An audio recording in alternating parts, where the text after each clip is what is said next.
नमस्कार। आज के इस नए गहन अध्ययन में स्वागत है। आज की ये चर्चा उन सभी के लिए है जो किसी भी शिक्षक भर्ती परीक्षा की तैयारी में लगे हुए हैं। आज हम एजुकेशनल साइकोलॉजी यानी शैक्षिक मनोविज्ञान के सभी इम्पॉर्टेंट सिद्धांतों, विचारकों और बाल विकास की अवस्थाओं का स्लाइड दर स्लाइड विश्लेषण करेंगे। हाँ, मैं भी इसके लिए बिल्कुल तैयार हूँ। एजुकेशनल साइकोलॉजी एक ऐसा विषय है जहाँ से एग्जाम्स में सीधे सवाल आते हैं, पर अक्सर कॉन्सेप्ट्स थोड़ा उलझा देते हैं। सही कहा। तो बिना देर किए पहली स्लाइड की ओर बढ़ते हैं। देखो, इस स्लाइड में भारत के नक्शे के ऊपर एक 3D दिमाग दिखाया गया है। ये मनोविज्ञान की लेबोरेटरी और इसके इतिहास के बारे में है। विश्व की पहली लैब 1879 में विलियम वुंट ने जर्मनी के लेप्जिग में बनाई थी और भारत में 1916 में डॉक्टर सेन गुप्ता ने इसकी शुरुआत कलकत्ता में की थी।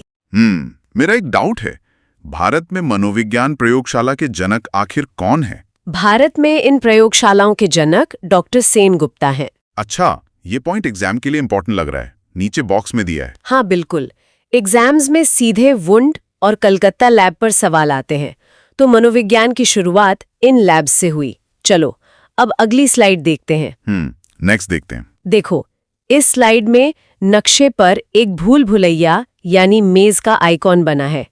ये थॉर्नडाइक के अधिगम सिद्धांत को दर्शाता है। थॉर्नडाइक प्रथम शैक्षिक मनोवैज्ञानिक थे। इन्होंने प्रयास एवं त्रुटि यानी ट्रायल एंड एरर का सिद्धांत दिया। इनके 3 मुख्य नियम हैं: तत्परता, प्रभाव और अभ्यास। मतलब हम गलतियां करके सीखते हैं। पर मेरा एक डाउट है, इनका प्रयोग किस जानवर पर आधारित था? इनका ये प्रयोग एक बिल्ली पर आधारित था। ये पॉइंट एग्जाम के लिए इंपॉर्टेंट लग रहा है। सही पकड़ा। परीक्षाओं में पूछा जाता है कि मुख्य नियम कौन सा नहीं है, जिसका जवाब बहुअनुक्रिया है और प्रथम शैक्षिक मनोवैज्ञानिक थॉर्नडाइक हैं।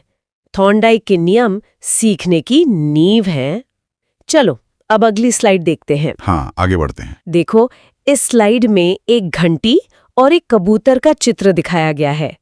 ये पावलोव और स्किनर के सिद्धांत हैं। पावलोव ने कुत्ते पर प्रयोग किया, जिसे शास्त्रीय अनुबंधन कहते हैं, और उन्हें 1904 में लार ग्रंथि के लिए नोबेल मिला। स्किनर ने चूहे और कबूतर पर प्रयोग किया, जिसे क्रिया प्रसूत अनुबंधन कहते हैं, और इसमें पुनर्बलन पर जोर दिया गया है। मेरा एक डाउट है, पावलोव को नोबेल पुरस्कार कब मिला था? उन्हें ये पुरस्कार 1904 में मिला था। ये पॉइंट एग्जाम के लिए इंपॉर्टेंट लग रहा है। क्वेश्चन बॉक्स में दिया है। बिल्कुल, एग्जाम में स्पष्ट रूप से आता है कि घंटी एक अनुबंधित उद्दीपक है और क्रिया प्रसूत सिद्धांत स्किनर ने दिया है। कंडीशनिंग के ये दोनों सिद्धांत बहुत महत्वपूर्ण हैं। चलो अब अगली स्लाइड देखते हैं। अच्छा, ठीक है। इस स्लाइड में नक्शे पर कांच जैसी सीढ़ियां दिखाई गई हैं। ये जीन पियाजे का संज्ञानात्मक विकास है। इन्होंने 4 अवस्थाएं बताई हैं। पहली संवेदी गामक, जो 0 से 2 वर्ष तक होती है, जिसमें वस्तु स्थायित्व आता है। दूसरी पूर्व संक्रियात्मक, 2 से 7 वर्ष। तीसरी मूर्त संक्रियात्मक, 7 से 11 वर्ष, जिसमें तार्किक चिंतन आता है। और चौथी अमूर्त, 11 से 15 वर्ष। ये सीढ़ियों वाला विजुअल काफी क्लियर है, पर मेरा एक डाउट है, वस्तु स्थायित्व का गुण किस अवस्था में आता है? वस्तु स्थायित्व का गुण संवेदी गामक अवस्था में आता है। ये पॉइंट एग्जाम के लिए इंपॉर्टेंट लग रहा है। हाँ, तार्किक चिंतन और संरक्षण यानी कॉन्जर्वेशन दोनों मूर्त संक्रियात्मक अवस्था में आते हैं। ये स्टेट पीसीएस का फेवरेट सवाल है। पियाजेट ने बच्चों की सोच को अवस्थाओं में बांटा। चलो अब अगली स्लाइड देखते हैं। हाँ बिल्कुल। देखो, यहाँ एक चमकता हुआ बल्ब और उसके आसपास मैथ के सिंबल्स दिखाए गए हैं। ये बुद्धि और आईक्यू मापन की स्लाइड है। मानसिक आयु का कॉन्सेप्ट बिनेट सीमन ने 1905 में दिया। आईक्यू शब्द स्टर्न ने दिया। आईक्यू का सूत्र MA/CA मल्टीप्लाइड बाय 100 टर्मन ने दिया और EQ का सूत्र सिरिल बर्ट ने दिया। मेरा एक डाउट है, IQ का पूरा सूत्र किसने दिया था? IQ का पूरा सूत्र टर्मन ने दिया था। ये पॉइंट एग्जाम के लिए इंपॉर्टेंट लग रहा है। नीचे क्वेश्चन भी है। सही कहा। अगर मानसिक आयु 8 है और वास्तविक आयु 5 है तो 8/5 गुणा 100 करने पर IQ 107 आएगा। बुद्धिमापन के ये सूत्र सीधे परीक्षा में पूछे जाते हैं। चलो अब अगली स्लाइड देखते हैं। नेक्स्ट देखते हैं। इस स्लाइड में नक्शे पर आपस में जुड़े हुए मॉलिक्यूल्स या नोड्स का स्ट्रक्चर है। ये बुद्धि के प्रमुख सिद्धांत भाग 1 है। एक कारक सिद्धांत एल्फ्रेड बिने ने दिया, जिसे निरंकुशवादी कहते हैं। द्विकारक और त्रिकारक स्पीयरमैन का है। बहुकारक या बालुका सिद्धांत थॉर्नडाइक ने दिया और पदानुक्रमित सिद्धांत फिलिप वर्नन का है। मेरा एक डाउट है, बालुका या परमाणुवादी सिद्धांत आखिर किसे कहते हैं? बालुका या परमाणुवादी सिद्धांत थॉर्नडाइक के बहुकारक सिद्धांत को कहते हैं। अच्छा, ये पॉइंट एग्जाम के लिए इंपॉर्टेंट लग रहा है। बिल्कुल। एग्जाम में निरंकुशवादी सिद्धांत पूछा जाता है, जो बिनेत के एक कारक सिद्धांत को ही कहा जाता है। ये बुद्धि के शुरुआती सिद्धांत थे। चलो अब अगली स्लाइड देखते हैं। हाँ, भाग 2 देखते हैं। देखो, इस स्लाइड में एक रंगीन रूबिक्स क्यूब दिखाया गया है। ये बहुबुद्धि सिद्धांत गार्डनर का है, जिसमें 8 प्रकार हैं। समूह कारक थोर्स्टन का है, जिसमें 7 योग्यताएं हैं। 3D मॉडल गिलफोर्ड का है और तरल एवं ठोस सिद्धांत कैटल का है। रूबिक्स क्यूब से कॉम्प्लेक्सिटी समझ आ रही है। मेरा एक डाउट है, थर्स्टन ने कितनी प्राथमिक मानसिक योग्यताएं बताई? थर्स्टन ने कुल 7 प्राथमिक मानसिक योग्यताएं बताई हैं। ये पॉइंट एग्जाम के लिए इंपॉर्टेंट लग रहा है बॉक्स में। सही पकड़ा। 3D सिद्धांत गिलफोर्ड का है और तरल ठोस कैटल का है। दोनों एग्जाम पॉइंट्स हैं। बुद्धि के आधुनिक मॉडल यहाँ खत्म होते हैं। चलो अब अगली स्लाइड देखते हैं। ठीक है। देखो, इस स्लाइड में एक छोटा पन्ना और ABC लिखे हुए ब्लॉक्स हैं। यहाँ से बाल विकास की अवस्थाएं शुरू है। शैशवावस्था जन्म से 5 वर्ष तक होती है। वैलेंटाइन ने इसे सीखने का आदर्श काल कहा है। इसमें अनुकरण द्वारा सीखना और तीव्र शारीरिक व मानसिक विकास होता है। मेरा एक डाउट है, किस अवस्था में शारीरिक विकास सबसे तीव्र होता है? शारीरिक विकास सबसे तीव्र शैशवावस्था में ही होता है। ये पॉइंट एग्जाम के लिए इंपॉर्टेंट लग रहा है। हाँ, शैशवावस्था को सीखने का आदर्श काल कहा जाता है और उत्तम शिक्षण विधि में मॉन्टेसरी, किंडरगार्टन और खेल विधि सभी आती हैं। बच्चे का बेस इसी स्टेज में बनता है। चलो अब अगली स्लाइड देखते हैं। यहाँ बच्चों की परछाइयां हैं जो एक दूसरे का हाथ पकड़े खड़े हैं। ये बाल्यावस्था है, 5 से 12 वर्ष। इसे टोलिया गिरोह की आयु यानी गैंग एज कहते हैं। रॉस ने इसे मिथ्या परिपक्वता कहा और कोल व ब्रूस ने जीवन का अनोखा काल कहा। मेरा एक डाउट है, गैंग एज किसे कहते हैं? गैंग एज बाल्यावस्था को ही कहते हैं। अच्छा, ये पॉइंट एग्जाम के लिए इंपॉर्टेंट लग रहा है। बिल्कुल। मिथ्या परिपक्वता का काल रॉस ने कहा था। ये कथन एग्जाम में रट के जाना चाहिए। सामाजिक विकास का ये अनोखा काल है। चलो अब अगली स्लाइड देखते हैं। हाँ, आगे बढ़ते हैं। इस स्लाइड में एक ताज और बिजली का निशान बना है। ये किशोरावस्था है, 12 से 18 वर्ष।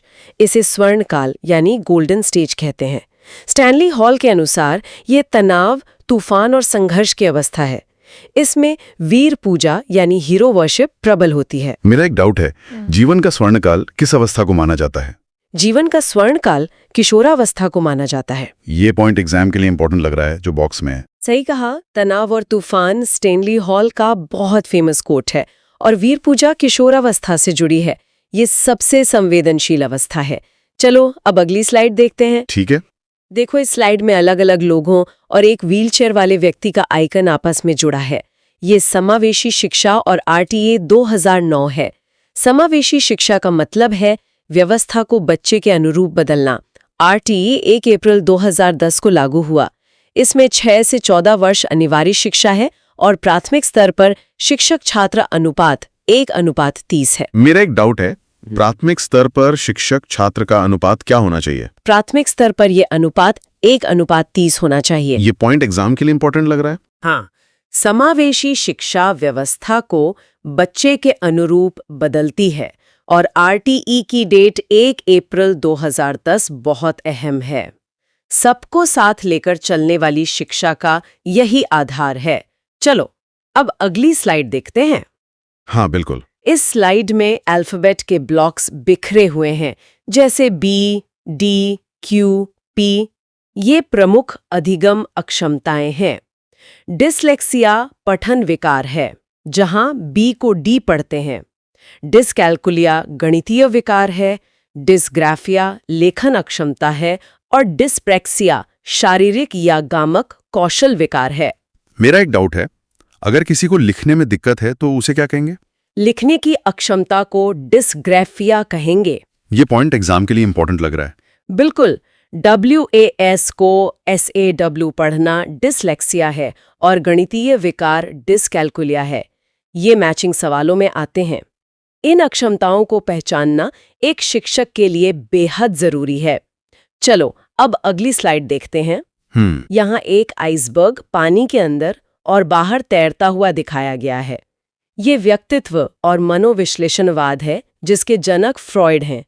इन्होंने 3 अवस्थाएं दी, इड, ईगो और सुपर ईगो। ओडिपस ग्रंथि लड़कों का मातृ प्रेम है और इलेक्ट्रा लड़कियों का पितृ प्रेम। कार्ल युंग ने अंतर्मुखी और बहिर्मुखी वर्गीकरण दिया। मेरा एक डाउट है, लड़कों में माता के प्रति प्रेम किस ग्रंथि के कारण होता है? ये प्रेम ओडिपस ग्रंथि के कारण होता है। ये पॉइंट एग्जाम के लिए इंपॉर्टेंट लग रहा है जो बॉक्स में है। सही कहा। लड़कियों में पितृप्रेम इलेक्ट्रा है और अंतर्मुखी बहिर्मुखी वर्गीकरण युंग ने दिया है। फ्रॉयड का इड, ईगो, सुपर ईगो व्यक्तित्व का मूल है। चलो अब अगली स्लाइड देखते हैं। हाँ, नेक्स्ट देखता है। इस स्लाइड में इंक ब्लॉट यानी स्याही के धब्बे के अलग अलग चित्र दिखाए गए हैं। ये व्यक्तित्व मापन की प्रक्षेपी विधियां हैं। TAT मॉर्गन एवं मुरे ने दिया। IBT हर्मन रॉशाख का है जिसमें 10 कार्ड होते हैं। CAT बच्चों के लिए उपयोगी है और 16 PF रेमंड कैटेल का शील गुण सिद्धांत है। मेरा एक डाउट है, 16 PF का निर्माण किसने किया? इसका निर्माण रेमंड कैटेल ने किया था। ये पॉइंट एग्जाम के लिए इंपॉर्टेंट लग रहा है। हाँ, IBT में कुल 10 कार्ड होते हैं और TAT मरे एवं मॉर्गन ने दिया। ये सीधे फैक्चुअल सवाल है। ये सभी विधियां अवचेतन मन को पढ़ने के लिए है। चलो अब हम अगली स्लाइड देखते हैं। ठीक है। देखो, इस स्लाइड में एक बल्ब और एक चिंपैंजी की परछाई बनी हुई है। ये गेस्ट्रॉलवाद और अंतर्दृष्टि सिद्धांत है। इसके संस्थापक मैक्स वर्थहाइमर है। अंतर्दृष्टि या सूझ का सिद्धांत कोहलर ने दिया, जिन्होंने सुल्तान नामक चिंपैंजी पर प्रयोग किया। क्षेत्र सिद्धांत यानी फील्ड थ्योरी कर्ट लिविन का है। मेरा एक डाउट है, क्षेत्र सिद्धांत किसने दिया था? क्षेत्र सिद्धांत कर्ट लिविन ने दिया था। ये पॉइंट एग्जाम के लिए इंपॉर्टेंट लग रहा है। बिल्कुल। सूझ का सिद्धांत गेस्ट्रॉलवादियों का है और प्रयोग वाले चिंपैंजी का नाम सुल्तान था। समस्या को पूर्ण रूप से देखना ही गेस्ट्रॉलवाद है। चलो अब अगली स्लाइड देखते हैं। हाँ, आगे बढ़ते हैं। यहाँ किताबें, ग्रेजुएशन कैप और बच्चों के खेलने वाले ब्लॉक्स हैं। ये शिक्षण विधियां और उनके जनक हैं। किंडरगार्टन फ्रोबल का है जिसका अर्थ है बच्चों का बगीचा। प्रोजेक्ट विधि किलपैट्रिक की है। ह्यूरिस्टिक या अन्वेषण आर्मस्ट्रॉन्ग का है और डाल्टन विधि हेलन पार्क्स्ट की है। मेरा एक डाउट है, ह्यूरिस्टिक विधि का दूसरा नाम क्या है? इसे अन्वेषण या खोज विधि भी कहते हैं। ये पॉइंट एग्जाम के लिए इंपॉर्टेंट लग रहा है बॉक्स में। हाँ, खेल खेल में शिक्षा यानी किंडरगार्टन फ्रोबल की है और अन्वेषण विधि आर्मस्ट्रॉन्ग की, जो हर टीचर एग्जाम में आता है। ये विधियां बाल केंद्रित शिक्षा का आधार है। चलो अब अगली स्लाइड देखते हैं। इस स्लाइड में आपस में जुड़े हुए रंगीन नोड्स दिखाए गए हैं। ये वाइगॉत्स्की का सामाजिक सांस्कृतिक सिद्धांत है। इसमें ZPD यानी समीपस्थ विकास का क्षेत्र, पाड़ या मचान जिसे स्कैफोल्डिंग कहते हैं, और निजी भाषण यानी प्राइवेट स्पीच जहां बच्चा स्वयं से बातें करता है। मेरा एक डाउट है, ये पाड़ या मचान आखिर क्या होता है? ये वयस्कों द्वारा दी जाने वाली अस्थायी सहायता होती है। ये पॉइंट एग्जाम के लिए इंपॉर्टेंट लग रहा है। सही पकड़ा। निजी भाषण अपने कार्यों को दिशा देने के लिए होता है और ZPD का सिद्धांत वाइगॉत्स्की ने दिया। समाज और भाषा के जरिए विकास ही वाइगॉत्स्की का सार है। चलो अब अगली स्लाइड देखते हैं। हाँ, नेक्स्ट। यहाँ इंसाफ का तराजू और कुछ लोगों की आकृतियां हैं। ये कोलबर्ग का नैतिक विकास सिद्धांत है। इन्होंने 3 मुख्य स्तर और 6 अवस्थाएं बताई। पहला पूर्व परंपरागत, जिसमें दंड और आज्ञाकारिता है। दूसरा परंपरागत 2 से 13 वर्ष, जिसमें अच्छा लड़का या अच्छी लड़की की अवस्था आती है। और तीसरा उत्तर परंपरागत, जिसमें सामाजिक अनुबंध और सार्वभौमिक नैतिकता है। मेरा एक डाउट है, अच्छा लड़का या अच्छी लड़की की अवस्था किस स्तर में आती है? ये परंपरागत स्तर में आती है। ये पॉइंट एग्जाम के लिए इंपॉर्टेंट लग रहा है। हाँ, कोलबर्ग ने कुल 3 मुख्य स्तर बताए हैं और उनका सिद्धांत नैतिक विकास से संबंधित है। सही और गलत की समझ कैसे बनती है, ये कोलबर्ग ने बखूबी बताया। चलो अब अगली स्लाइड देखते हैं। ठीक है। देखो, इस स्लाइड में एक कांच का पिरामिड दिखाया गया है। ये अभिप्रेरणा एवं संवेग यानी मोटिवेशन एंड इमोशन है। मैकडूगल ने 14 मूल प्रवृत्तियां और 14 संवेग बताए। मास्लो ने आवश्यकता पदानुक्रम दिया। विक्टर व्रूम का प्रत्याशा सिद्धांत है और अभिप्रेरणा चक्र है, आवश्यकता से अंतर्नोद और फिर प्रोत्साहन। मेरा एक डाउट है, अभिप्रेरणा चक्र का पहला कदम क्या है? इसका पहला कदम आवश्यकता यानी नीड है। ये पॉइंट एग्जाम के लिए इंपॉर्टेंट लग रहा है क्वेश्चन बॉक्स में। बिल्कुल, मैकडूगल ने 14 मूल प्रवृत्तियां बताई हैं और आवश्यकता पदानुक्रम मैस्लो का सिद्धांत है। मोटिवेशन अंदर से कैसे काम करता है, ये इन सिद्धांतों से स्पष्ट होता है। चलो अब अंतिम स्लाइड पर चलते हैं। हाँ, आखिरी स्लाइड देखते हैं। इस आखिरी स्लाइड में एक सर्कुलर डायल और आसपास किताबें बनी हैं। ये सूक्ष्म शिक्षण यानी माइक्रो टीचिंग और NCF 2005 है। सूक्ष्म शिक्षण के जनक ड्वाइट एलन हैं। इसमें 36 मिनट का चक्र होता है और प्रथम चक्र 6 मिनट का।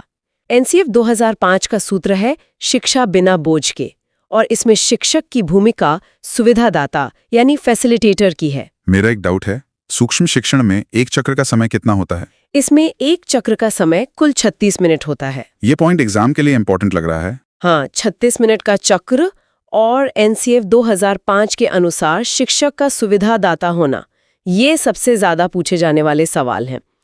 तो इसी के साथ शैक्षिक मनोविज्ञान के ये सभी महत्वपूर्ण कॉन्सेप्ट्स पूरे होते हैं। सही कहा, आज का ये session exam point of view से बहुत ही क्लियर और टू द पॉइंट था। सारे फैक्ट्स एकदम अच्छे से समझ आ गए हैं। बिल्कुल। तो आज हमने मनोविज्ञान की प्रयोगशालाओं से लेकर सूक्ष्म शिक्षण तक के सफर का गहराई से विश्लेषण किया है। जाने से पहले मैं चर्चा के लिए एक बिंदु छोड़ना चाहूंगी। हमने ये तो समझ लिया कि पियाजे और वाइगोत्स्की के अनुसार बच्चा कैसे सीखता है, लेकिन आज के इस डिजिटल युग में जहां AI और इंटरनेट सूचनाओं का अंबार दे रहे हैं, क्या हमें बाल विकास की एक नई अवस्था को परिभाषित करने की जरूरत है? इस पर जरूर विचार करें। धन्यवाद।